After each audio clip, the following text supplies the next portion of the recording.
Welcome back to View from Brussels. My name is Brandy Miller. I'm the editorial director of the Watcher Post EU. Today in the studio, I'm happy to introduce Andrey Novakov, MEP. Thank you, Andrey, for being here. Thank you for having me. So before we kind of get into the nitty-gritty of the file, you are now entering your third parliamentary term, which as well for your young age is very impressive. Could you explain a little bit to our audience how your role has evolved in this current mandate? Well, at the very beginning, I was the youngest member in Europe, in the whole house. So it was difficult to build an image that you are a trustful colleague, that you can deliver results, not only delivering speeches. But now, in this mandate, it's so different than before. And the whole world has changed, Europe has changed, the majorities in the parliament as well. The parliament is quite divided. And to be honest, the last time that I saw the parliament so united was on my dossier on passenger rights, because I received 632 votes in favor and only 16 against. So the current situation in the parliament needs constant efforts to adapt and to read the room and to understand that no matter what are your own political views, when tens of millions of Europeans are sending right-wing politicians in the parliament, you have to respect. I mean, that's democracy. This is how it works. Naturally. And as you mentioned, being now in the parliament and having to build these alliances and seeing the dynamics change, where do you think you are adding the most value vis-a-vis the previous terms you've had? Well, maybe now we had the chance to work on the future multi-annual financial framework. And I don't want to sound like an accountant here in that podcast, but this is virtually shaping the future for at least 2035, for the next at least 10 years. So I consider this a major step forward. And the whole context of the war in Ukraine. Do you know that Russia is fighting in Ukraine longer than the whole period of the Second World War that they participated? So that's really serious thing. That is going to be a trauma of our generation. So seeing in the parliament that is working on defense and has a defense committee in which I'm a member, and spending 5 times more for defense than before, it means that it's really different than the last mandate. It has nothing to do with it. Naturally, and we do see a lot more of a defensive posture happening in this current geopolitical time. But if we do go back to the dossier on which you're rapporteur, the air passenger rights, so this has been debated for years, yet it feels particularly pressing today. From your perspective, why are you seeing this convergence within the parliament of it gaining renewed urgency within this current mandate? It's a shame that the negotiations and the whole process of adopting of this dossier lasted for 11 years. I mean, we cannot negotiate for 11 years. No. The initial proposal is not up to date at all. So we first updated our own mandate, our own position, because simply was too old-fashioned. And now we are at the final stage. And the fact that the president of the House herself, Madam Metsola, is joining the negotiating team, it means that this dossier is at utmost importance for the whole Parliament, and it's touching the lives of almost every European citizen. And we are at the crossroad with the Cypriot presidency, because either they are going to update their mandate as well and going to negotiate as if we should, or it's going to fail. I don't know. It's one of those two. Well, let's hope for a more positive outcome. But indeed, the Parliament adopted its position, as you had mentioned, and now Metsola joining the negotiation team. Which provisions in particular did Parliament insist on as non-negotiable? And what would be politically lost if these were negotiated down? Although I'm not a red line kind of person, there's few red lines in our mandate. The first one is the threshold of 3 hours. You know, the council is proposing 4, and in some cases even 5 hours. For a flight who delays 5 hours in Europe, it means that you definitely lost your connection. Naturally. You definitely lost the birthday or the job interview or whatever you're flying for. So 5 hours is going to create kind of an environment for the airlines of non-discipline. Just easy, we have 5 hours to settle this. No, we have to keep it 3. The rights of people with disabilities is another red line. I mean, you can sell a lot of stuff, like a leg room, champagne on board, even seating. You can sell seats to choose, but not dignity and not safety. Yeah. So if someone needs a wheelchair to get to the plane, then it's the responsibility of the airport to provide an assistance. And if that person missed a flight because of lack of that assistance, then it deserves compensation, of course. So there we're not moving at all. The seating for families. Do you know that if you fly with your 5 years old, then you have to pay to sit right next to him or her? And that, I mean, I believe in a market. I know that the capitalism took out of poverty more people than any other system ever before. But selling, I mean, charging families to sit together, especially when it comes to so small kids, I don't think that's moral.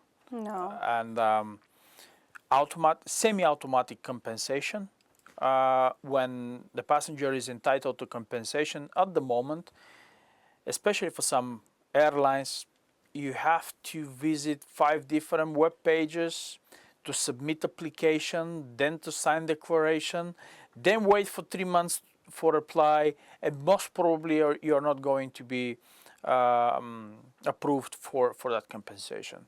What we're asking for now is the following. Once you're entitled to compensation, it doesn't matter is it because of the canceling the flight or denied boarding or whatever, then the company has your credentials, credit card, names, date of birth, everything, just to provide you with already pre-filled form for compensation. You just sign and then you received it within 48 hours. This, I think, is in the sake of the passenger's interest. And finally, when you probably would ask at some point, how do you find a balance between the airline's interest and the passenger rights? Let's say that first and above all, this is a passenger rights file. No, it's not called protection of airlines. And I think they can live together simultaneously, because a customer who is happy with the service would come back, will gladly pay the price of the ticket because it knows what gets in return. And now there is a lot of passengers angry because you buy a 50 euro ticket, and then when you try to board the plane and your suitcase is that much longer, then you have to pay another 75 euros. If you forget to check in at home, then you have to pay another 50 euros at the airport to check in. Why? Yeah. All of these hidden costs that are That's not transparent. Yeah. That left that taste in your mouth that you've been lied, you've been misused, and that's not okay. So we try to fight against these practices, but there is provisions for protecting the airlines as well. At the moment, the current regulation is applicable only to airlines who are registered within the borders of European Union, somewhere in Europe. But if you fly from California, Yeah. or Japan, or Brazil, or China, then you don't have to cover at all the requirements of 261. And you're using the same market. You land in Brussels, you take off from Berlin, for instance. So in that sense, we would like to see all the airlines covering who are flying to or from Europe to covering the same standards. It means that we keep the level playing field for competitors. Yeah, and you did bring up so really valuable points of some of my other questions, but it's not worth asking those. But I do maybe want to zero in a bit more on competitiveness of the EU airline industry. So you were mentioning that by making European airlines as well as non-European carriers operating under the same rules, how would you see this playing out to start to address the imbalances? Or do you think that this is feasible in implementation? Yes, although it's going to be difficult, because let's say that we impose that legislation to a Canadian operators. It's difficult to say to a Canadian operator how to behave and what to do, but it's not impossible. It's not definitely it's not illegal. So there is many international rules that we have we introduced in our legislation in Europe. So I think it's quite fair when you travel to or from Europe, then you have to respect the rules that are adopted for 500 million population in this continent. Indeed. And we know that now, I guess, to address those and going into conciliation for this file, that things are going to remain very technically complex and politically sensitive.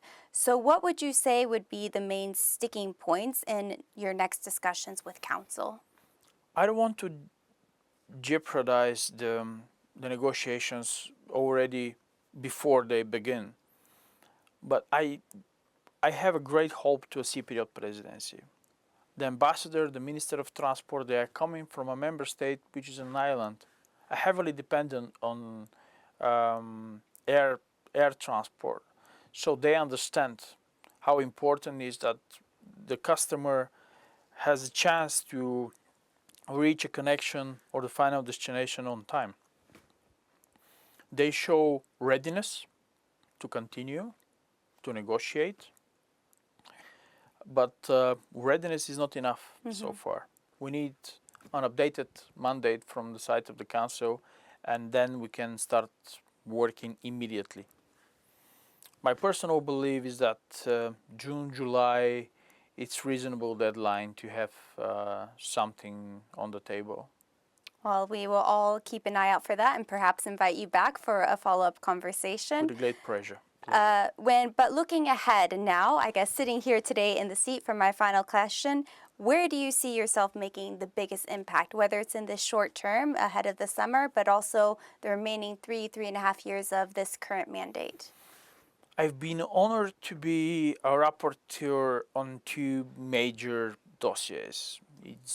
Although it's a very heavy responsibility, I consider this a chance to improve, to act for better of the people. And I know it sounds cliche, but when you're a rapporteur on passenger rights, which is affecting almost every citizen in Europe, and NRPP, which is the new cohesion policy, which is distributing 45% of the European budget of the total amount for 7 years and touches every constituency in every region, in every member state of Europe, I think that's the moment to leave a good legacy and to make sure that I took on board most of my colleagues from different political families, because I know that sometimes the fights and the debates in the parliament are very intense. But I respect each and every colleague who is in, because in order to be inside, you need at least more or less, let's say, 100,000 votes. If someone is capable to attract 100,000 votes and to gain the trust of 100,000 people, maybe he deserves at least to say hello when you meet him or her in the corridors of the parliament. It doesn't mean that you have to agree, because some of the colleagues are very radical in their positions, but it's not the stork who dropped them in the parliament. People voted for them. People voted for them, correct. Well, thank you so much for your insight, Andrey, and thank you very much to our viewers for tuning in, and see us next time.